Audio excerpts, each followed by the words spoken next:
these chilly days have you wanting to stay in bed a little longer, you're in luck. Daylight savings time ends this Saturday, meaning the clocks will fall back an hour and you'll get an extra hour of sleep. Our Ashlyn Mitchell joining us live in studio. Ashlyn, if this sounds good, not everybody's on the same page. Not everyone agrees with the time change. Yeah, that's absolutely right, Lee. There's actually an ongoing debate of whether daylight savings time should even exist at all.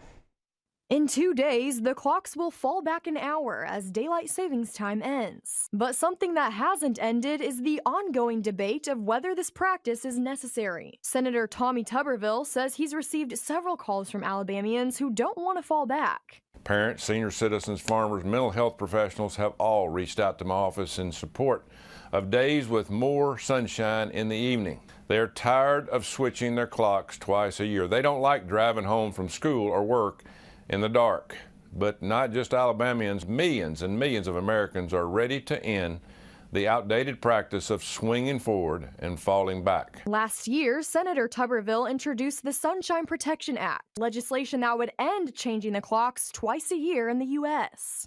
The bill would provide an extra hour of sunlight in the afternoon, which would be most noticeable during the dark and cold winter months. But the bill didn't get a vote in the House. The Senate passed it by unanimous consent last year, but former Speaker of the House Nancy Pelosi refused to bring it up for a vote in the House. We talked to folks in the Port City about how they feel about the time change. Many said it didn't matter to them one way or the other, but others are proponents for more sunshine year-round. What do you think about daylight savings time? I hate it. Need to leave it alone one way or the other. It don't matter how they do it, but you get used to it one way, then you got to change. They need to get rid of it. Standard time all the time. Senator Tuberville says he feels daylight savings is irrelevant.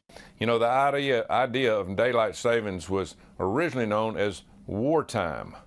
It was first introduced as a temporary measure to conserve energy and better utilize resources during World War I. Now, nearly 100 years later, American energy consumption has rapidly changed. And he says he's going to fight for an end to the time change. Now, Senator Tuberville says if the bill makes it through the Senate, he's confident in the new Speaker of the House, Mike Johnson, to allow that bill to come back to the floor for vote. Again, set your clocks back 1 hour on Saturday and enjoy that extra snooze.